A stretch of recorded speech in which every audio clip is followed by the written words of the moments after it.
Good morning, it's Thursday, February 18th, and this is the Herald Review's podcast, the Daily Chirp. We're excited to bring you a closer look at one of our top stories, events in the community, local history, sports, and more. Today, not many people can say they've written and published a book of their own, but Hannah and Haidyn Barnard have done just that at the ages of only 8 and 10 years old. But first, a quick message from our sponsor.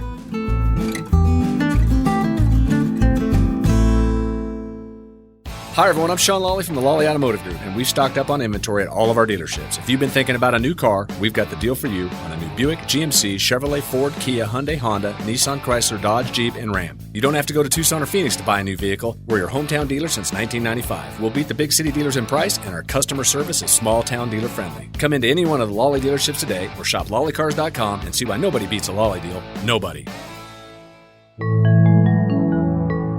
Before we begin, some local history. In 1910, John Anderson Moore was born. He was raised in Bisbee. John was a United States Navy submarine commander who was killed in action during World War II. He had been awarded 3 Navy Crosses and a Purple Heart Medal before his death. The U.S. Navy frigate USS John A is named in his honor. Today's history is brought to you by Benson Hospital. Benson Hospital's comprehensive rehabilitation team strives to get you back on your feet and improve your lifestyle, offering physical, occupational, and speech therapy. For more information, visit bensonhospital.org or call 520-586-2262. Now our feature story. Not many people can say they've written and published a book of their own, but Hannah and Haidyn Barnard have done just that at the ages of only 8 and 10 years old. The sisters from Portal took to the written word to share their experiences growing up on a farm in their book Farm Kids, A Year in Our Lives at White Barn. To date, the book has made its way to dozens of states and even several countries around the world, including South Korea, Italy, and Germany. Herald Review Media's reporter Dana Chu spoke with the young authors about their experience writing the book. So, Hannah and Haidyn, can you tell me a bit about yourselves and take me through the process of writing the book? How long did it even take you? A year. It took us a year to write our book, but we had a lot of help. Yeah, so what was the process like? Where did the idea even come from, and what was the everyday writing and taking photos like for you guys? So we have a friend, Wink, who lives on the X Diamond Ranch up in Springerville. And so one day she called my daddy and said the girls should write the book. And so my dad's like, so what should they write it about? And so Wink said that we should write a book about the farm because we have a story to tell. So one thing that really struck me when I was reading it was, the emphasis on family and community. So what does family mean to you, and how does your family inspire you? So my daddy inspires me because when it's cold outside, he still goes to check on feed and stuff because he wants to keep cattle alive. Our whole family would come together and then we would help each other with how to write the book. So if someone wants to order your book, though, where can they find it? You can find it from our website, whitebarnhayandcattle.com.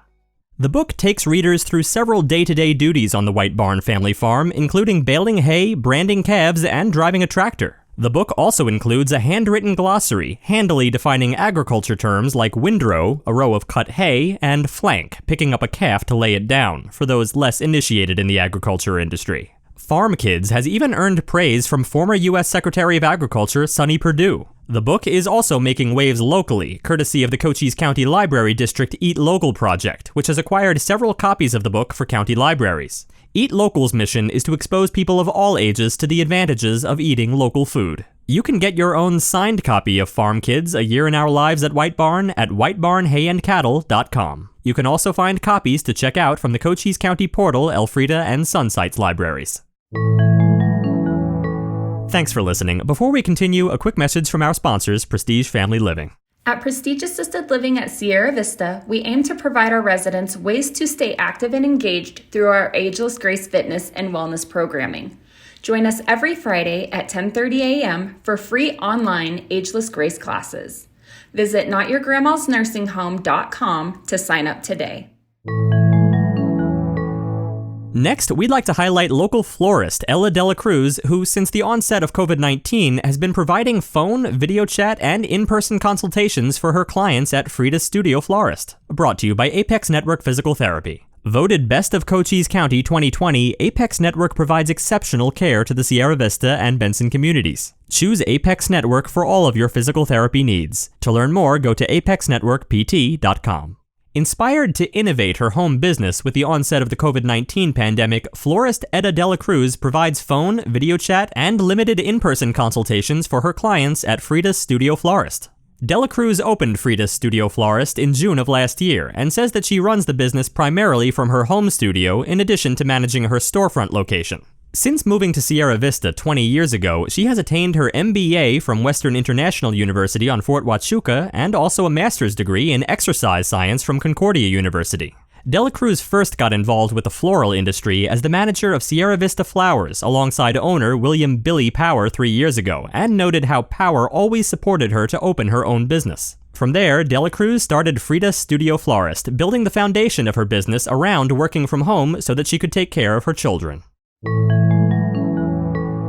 Next, an upcoming event in our community that you should know about, brought to you by our sponsors, Sulphur Springs Valley Electric Cooperative. You are probably spending a lot more quality time at home these days, keeping you and your family safe. And that can present some opportunities that you usually don't experience, like maybe laughing together at a funny movie, or screaming together at a scary movie, pitching in to make a special dinner, or maybe you're keeping in touch with friends and relatives and other places on your devices. And it just so happens that many of the activities we're sharing with each other are made possible by electricity. At Sulphur Springs Valley Electric Cooperative, we know that you are depending on us both for fun and serious needs. And we want you to know that we're here for you day and night, sunshine or storm, easygoing times or trying times like now, making sure you're getting the power that you need every day to meet your needs. For over 85 years, through all kinds of tough times, we've been there for our members. And even though you may not see us, we're here for you now. Sulphur Springs Valley Electric Cooperative, owned by those we serve. Today, the Bone Dry Tap House will be having a night of themed trivia. The theme? Total 80s. Make sure to arrive in your best 80s garb to enter the costume contest. The trivia begins at 6 p.m., and today's themed drink is Malibu with pineapple with the 80s trend of a splash of blue curacao. Just $5. See you there. Finally, today we're remembering the life of Vicente Lezama of Sierra Vista. Vicente was born in Saipan, Northern Mariana Islands in 1932. He called Rota and Guam home. It is where all his values, morals, and the way he lived his life was rooted in. Vicente was a humble and unassuming man, yet he loomed larger than life. He was the rock, the foundation of the family. He was a mentor, a protector, and most importantly, a provider. He was a master mechanic and taught many of his kids and grandkids his craft. He was also the best fisherman ever. He taught so many how to read the ocean currents, read the skies, and look into the water to find the bounty. He was a talented musician and could pick up a musical instrument and within minutes understand how to play it and play it masterfully. He lived teaching the values of respect and love. Vicente, along with his late wife, Soledad, resided in Sierra Vista for over 25 years and were devout Roman Catholics and communicants of St. Andrew the Apostle Catholic Church. He is survived by his 9 children, brothers and sisters, and by his most precious treasures, his 20 grandchildren and 37 great-grandchildren and 1 great-great-grandchild. He is also survived by many, many nieces and nephews who loved, respected, and looked up to him dearly. Thank you for taking a moment with us today to remember and celebrate Vicente's life.